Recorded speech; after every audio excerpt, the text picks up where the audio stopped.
We have global debt reaching $250 billion. And in doing this, the IIF issues a warning, which is rare. You see, every quarter, this Institute of International Finance, they publish a new number on the total amount of global debt that is outstanding. And it seems like every quarter the result is the same. It ends up being a new record high. And this most latest one here is no exception. Now, according to their global debt monitor, the amount of debt held in the world rose by the biggest amount in 2 years during the first quarter of 2018, when it grew by $8 trillion to hit a new all-time high of $247 trillion, up from $238 trillion as of December 31st, 2017, and up from by $30 trillion from the end of 2016. In other words, there is now $250 billion in global debt. That's right, I said quadrillion dollars. It represents 318% of global GDP.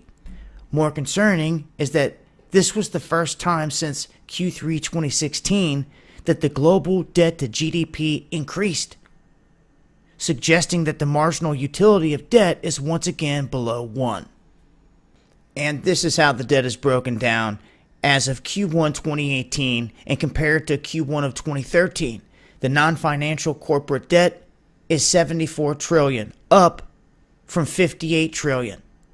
Government debt, $67 trillion, up from $56 trillion. Financial debt is at $61 trillion, up from $56 trillion.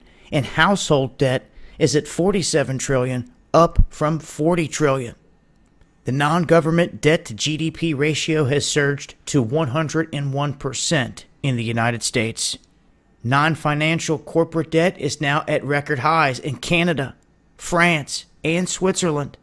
Household indebtedness in China, Chile, and Colombia grew over 3% since Q1 of 2017, where they're topping 49% in China, 46% in Chile, and 30% in Colombia, respectively. And the most startling thing here in this report was not the fact that it set a record high, but it's the fact that the IIF has voiced a strongly negative opinion about these recent developments. They're saying that the pace is indeed a cause for concern. They warn that the problem with the pace and the speed is that if you borrow or if you lend very quickly, the quality of the credit tends to suffer. It also means that more governments, businesses, and individuals have been borrowing, and they could have trouble paying that money back or merely paying interest on it as interest rates rise. Adding that the quality of credit worthiness has declined sharply. And here's another graph that details the debt bubbles.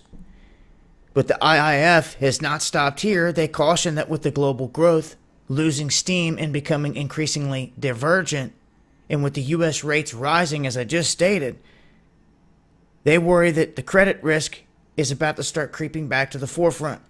So there's some warnings, and there's a lot more here that they state. I'm going to leave a link below. Wanted to make mention of it. Anytime they put out these warnings about the markets or what's going on in these sectors, it's worth noting, especially when global debt has just hit a record of $250 billion. This has been Dabu7.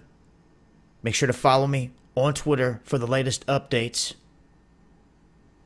Much love, y'all.